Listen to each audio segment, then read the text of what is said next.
It's fairly opposite of my personal experience during my time with the company.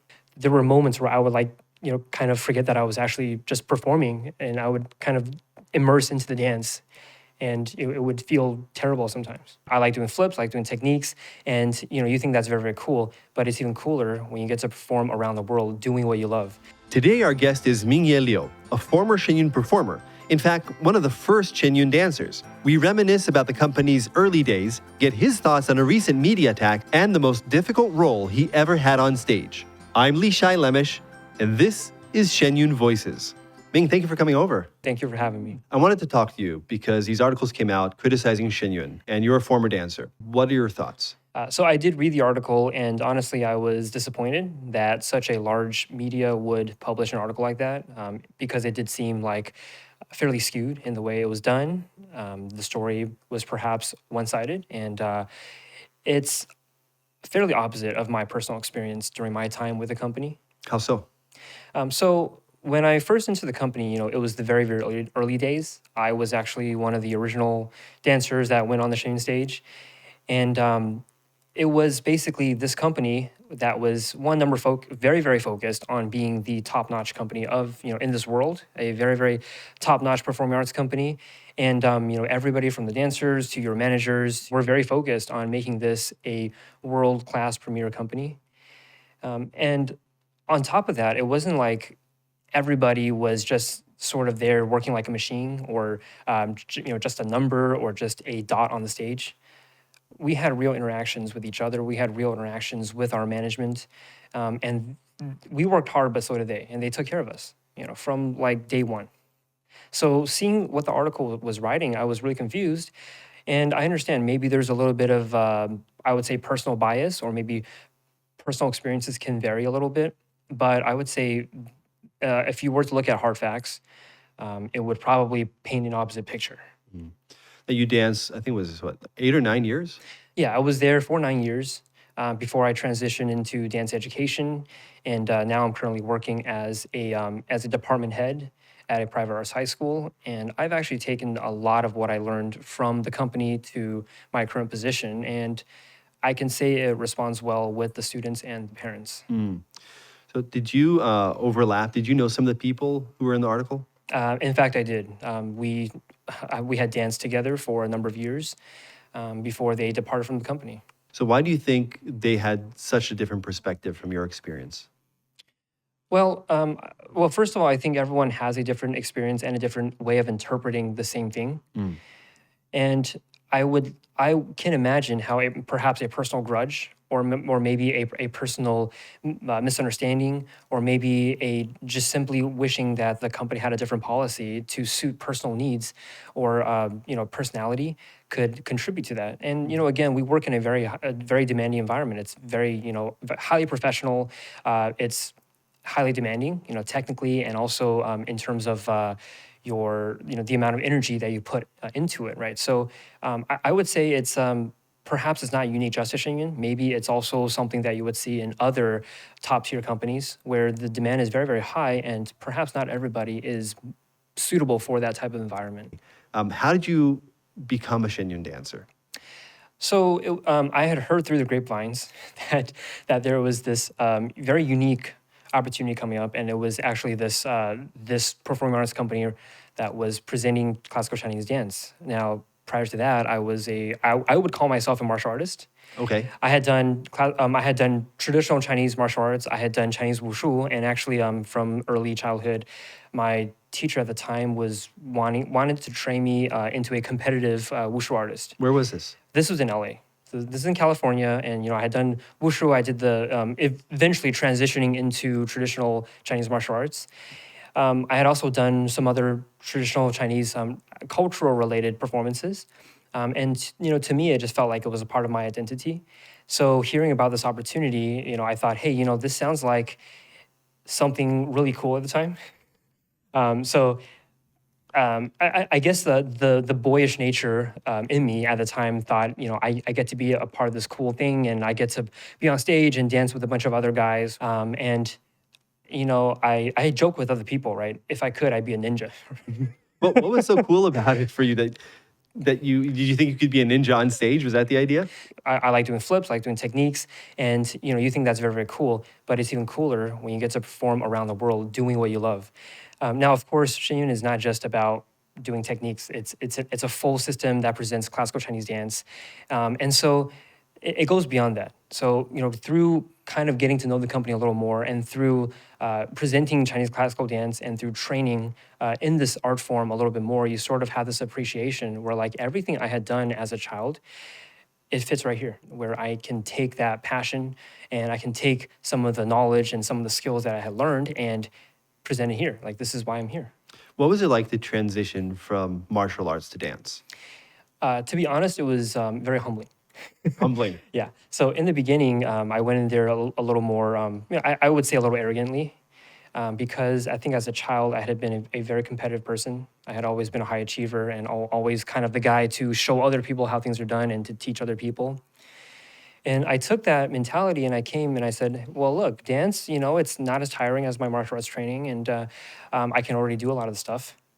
However, I quickly learned that dance and martial arts, there are some similarities, but the way you present and the entire ideology behind it is a little bit different. What do you mean? So in martial arts, a lot of the focus is on attacks.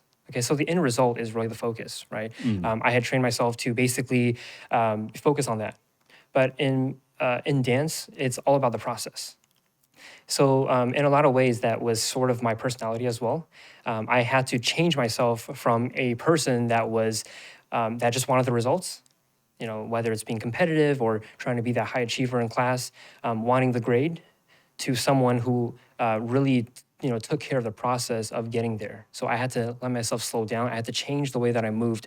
I had to change the mentality behind each movement. And it was a difficult process for me. I was always getting corrected. Hey, you're too fast. Hey, that movement is too harsh. You have to actually pay attention to to that path for that movement. And for me, it was almost like I had to train my body, once again. So what was your relationship with those teachers who were correcting you? The teachers, I think they're very, very strict.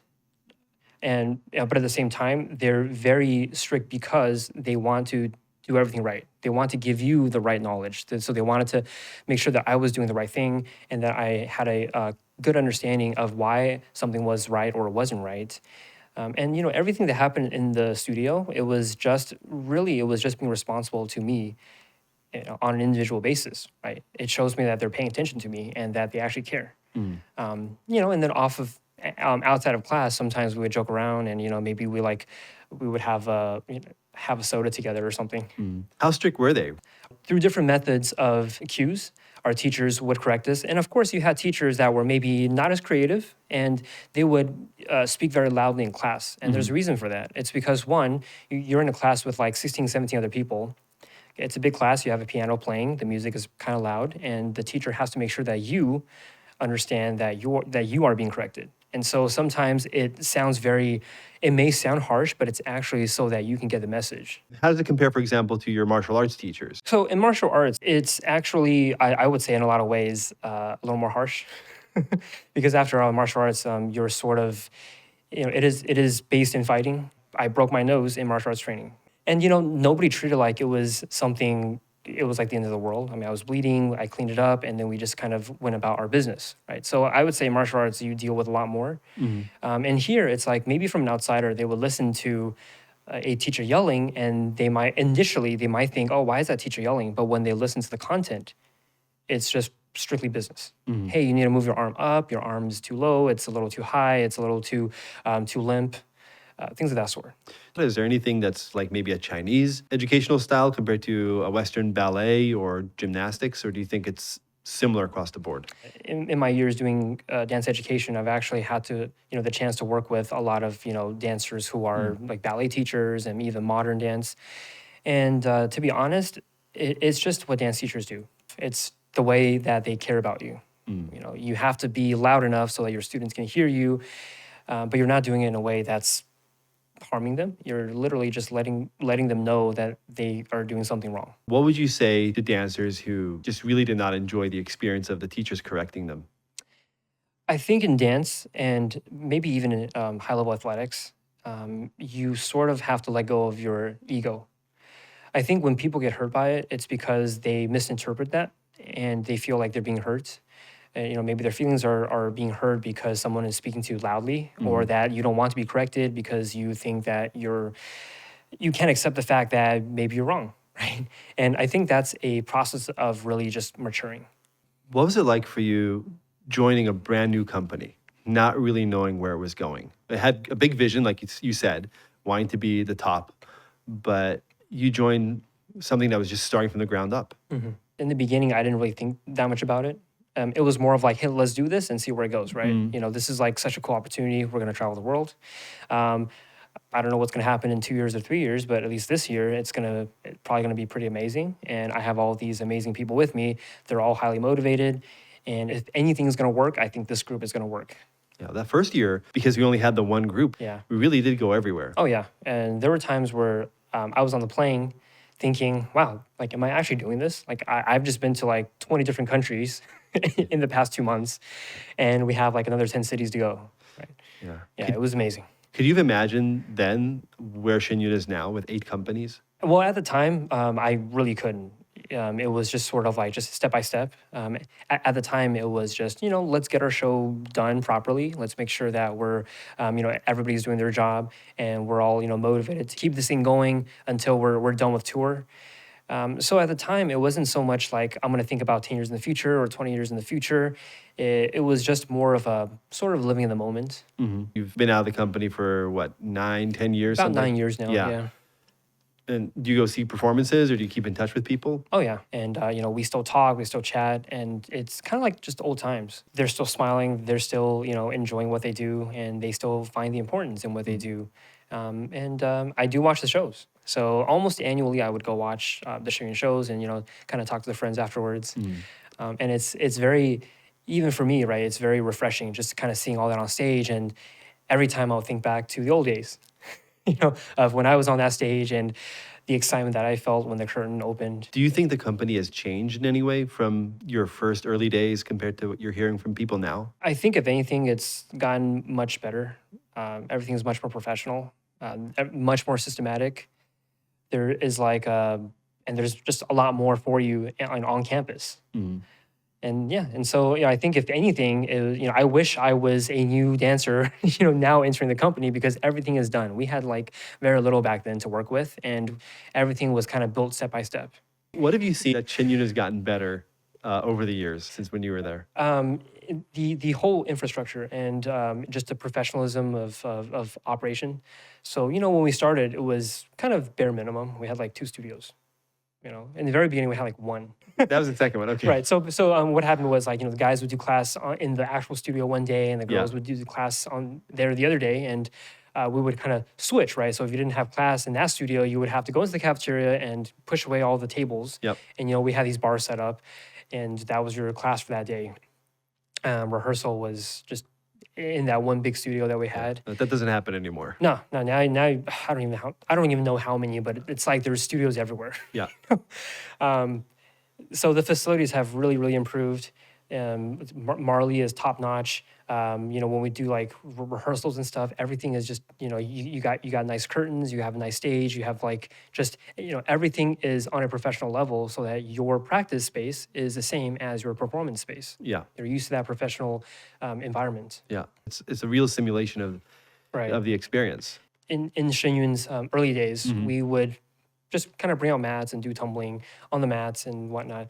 But now, they have all these facilities built for training tumbling. Yeah, the tumbling room is pretty amazing. Just like what you would have in like a gymnastics studio. Yeah.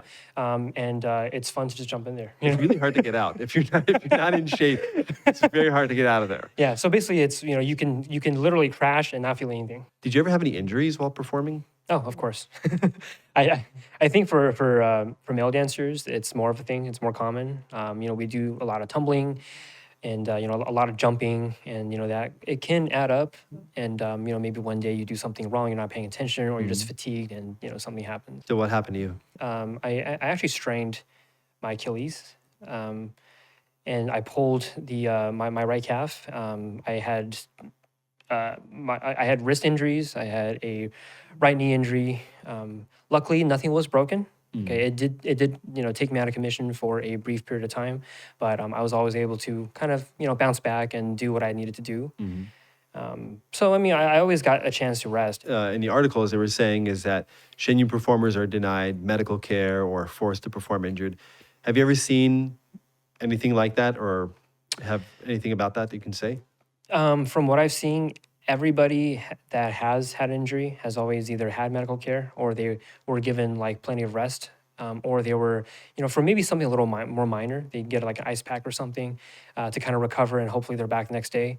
So, you kind of have this, whether it's a minor injury or maybe like an actual serious one, people do get the necessary care, and they get flown out to like hospitals and things like that to get surgery done. One of the other things that some of the people are talking about is the company culture in terms of management. How many different company managers did you have? I have had, I would say 4.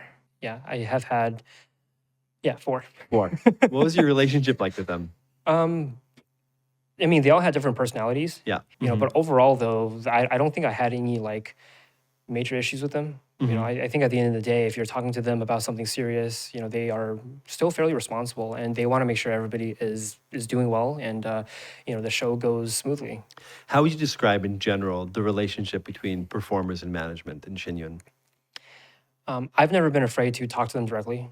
Whenever I had issues, I would ask, do you have like 10 minutes? Can we sit down? I want to tell you something that I'm concerned about. And I was kind of the person who maybe even spoke up for other people, and if I noticed something was not right, I would kind of go and talk to the managers and try to bring up issues before they became worse. You have a sister in a company. I do, yeah. Yeah, she's been there for a while too. Yeah, she has. She's still performing. What are you hearing from her about company culture and what life is like? Honestly, I don't hear a lot of complaints.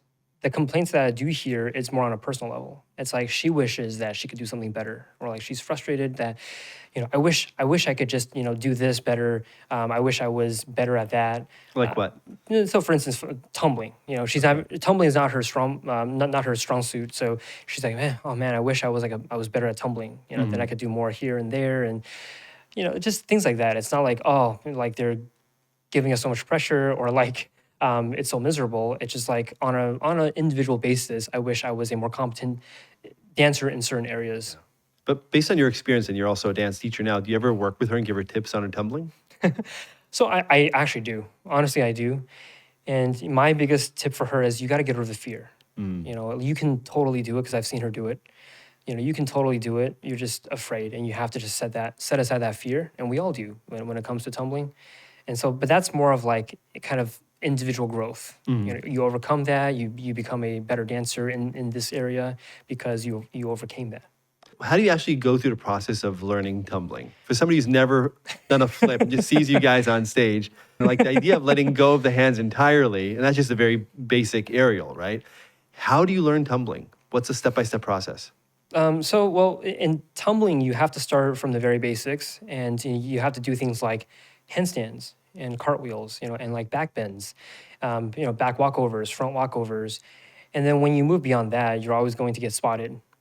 So you have a teacher there, and that teacher is going to spot each individual person one by one. And, this is how it works in gymnastics as well, not just in dance. Are you doing this on the stage? Where are you doing this? This is all on mats. Okay. So we always start on mats, and I mean, now the facilities are even better. You have an actual tumbling room where the whole floor is just like kind of soft. You know? So, but anyway, even right now at our school, where we don't have a nice tumbling room that's similar to this gymnastic studio, we actually just put out mats on the on the dance floor, and teachers would spot students one by one, and you do repetitions, and each repetition you're telling students like what they're doing wrong, and through that students are developing this confidence, and they kind of get over their fear gradually, because they get lighter and lighter and lighter, and then all of a sudden they find out, hey, I can do this by myself. And then they make it over, and they do another and another and another, and they have it.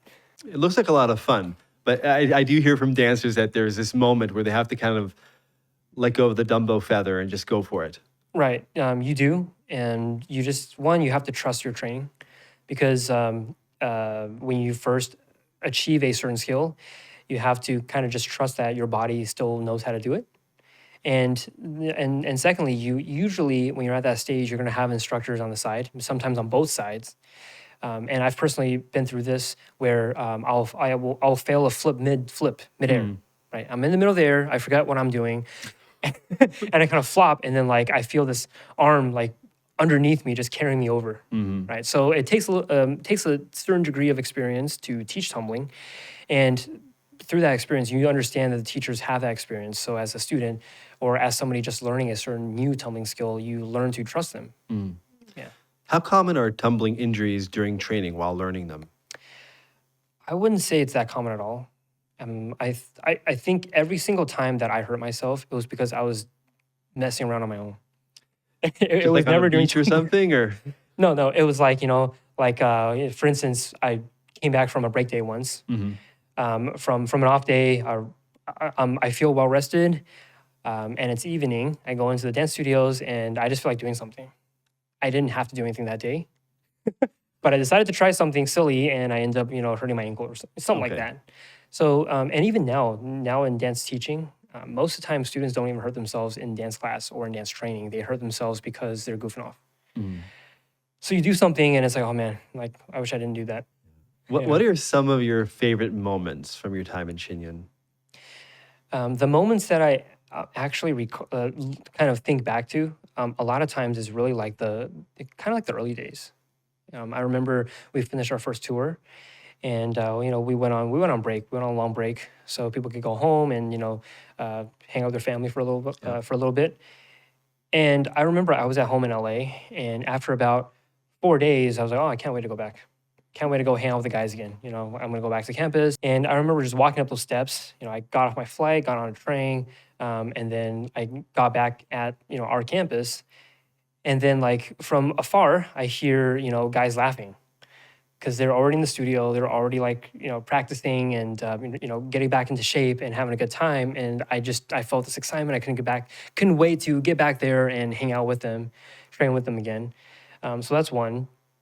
Yeah, and then just, all the moments where people, covered each other. Like that one moment where we had an instructor on his off day, he went and, and did a whole show just to cover for a dancer from another company. Yeah. And it's just, those times they're very memorable and very touching. Do you have any favorite characters that you portrayed on stage? I actually liked performing as various renditions of the Monkey King. I just think he's this very clever and very goofy character. And, he's very righteous, even though I would say he's a prankster.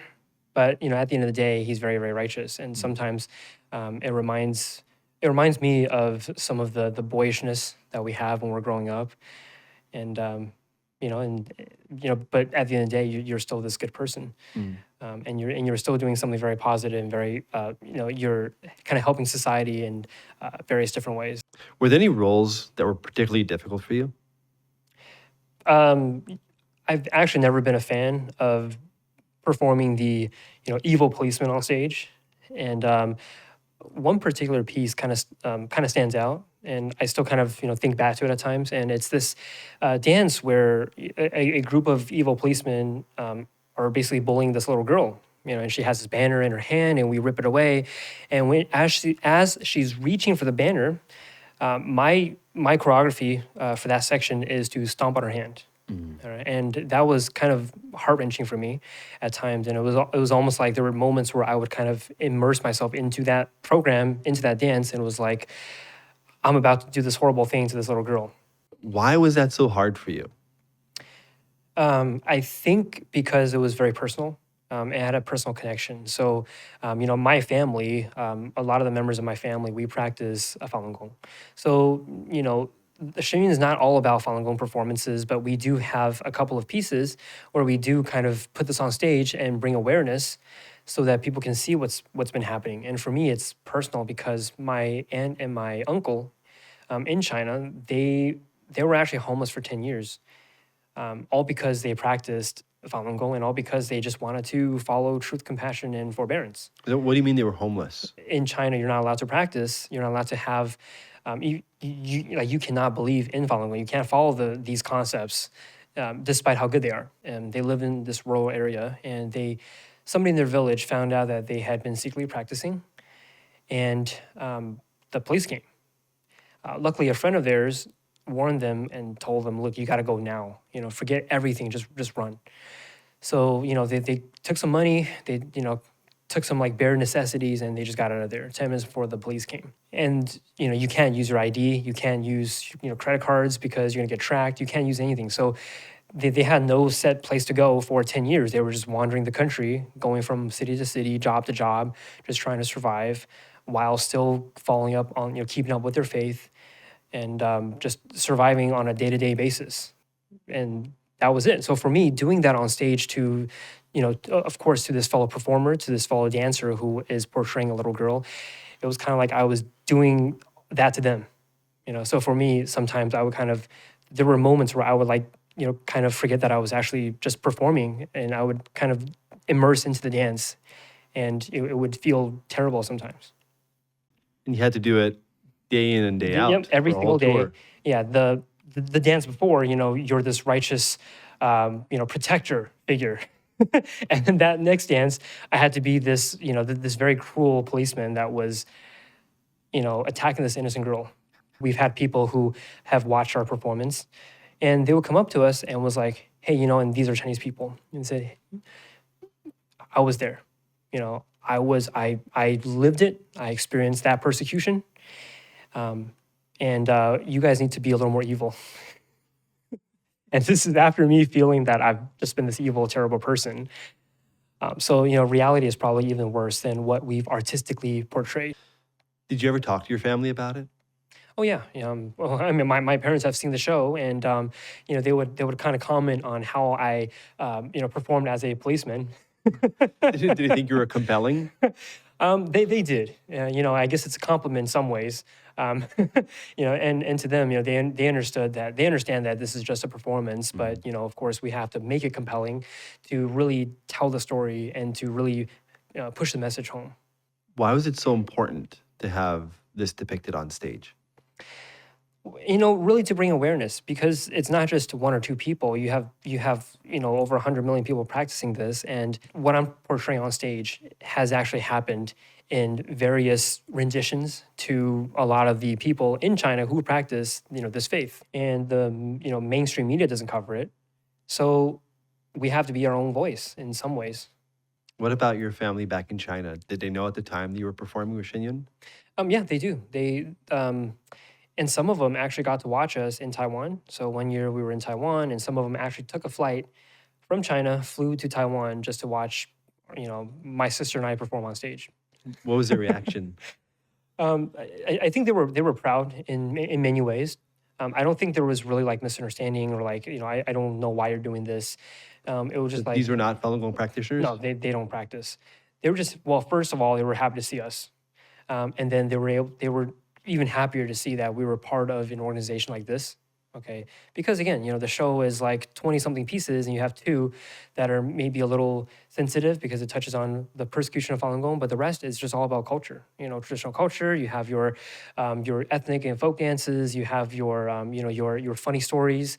You have all these legends that you're telling on stage, and they were happy to see that because they basically can't see it in China. And it's their culture, and now we're pushing this to the international stage. So it was a good reunion, and they were just they were impressed by what we had accomplished. Yeah, it's really interesting when we perform in Taiwan, right? You have all these people from China and Vietnam, other places in Asia, but especially from China, as tourists, right? And coming to see the show, especially to see the show because they can't see it there. Right.